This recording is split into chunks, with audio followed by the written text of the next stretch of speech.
তুমি যখন বাস্তবতার মাটিতে দাঁড়িয়ে বাস্তবতার সঙ্গে সামঞ্জস্য রেখে স্বপ্ন দেখবে, তখন তোমার স্বপ্নগুলো পূরণ হবে ঠিকই, কিন্তু আর্টিফিশিয়াল ওয়ার্ল্ডের মধ্যে থেকে যদি তুমি অলীক কল্পনা করো, তোমার সেই কল্পনাগুলো কখনোই বাস্তবে রূপান্তরিত হবে না।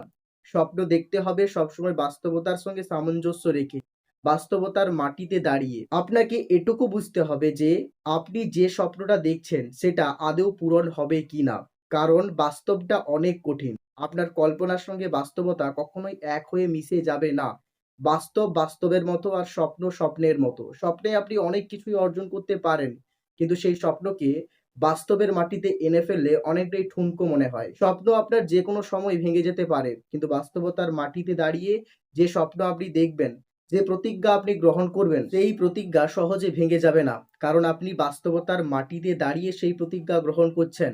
বাস্তবতা বড়ই কঠিন, এটা সত্যি, যন্ত্রণাদায়ক, কিন্তু এইসব ঘটনাকে যদি তুমি মেনে নিতে পারো তবে ঠিক আছে। তোমার জীবনে কষ্ট আসবে ঠিকই, কিন্তু তুমি বাস্তবতার মাটিতে দাঁড়িয়ে যে স্বপ্নগুলো দেখছো সেগুলো কখনোই ভেঙে যাওয়ার আশা থাকে না। আর কল্পনা সবসময় আরামদায়ক, এখানে আমাদের মানসিক শান্তি পাওয়া যায় ঠিকই, কিন্তু কল্পনাতে থেকে তুমি যে স্বপ্নগুলো দেখছো এগুলো পূরণ হওয়ার কোনো সম্ভাবনাই থাকে না।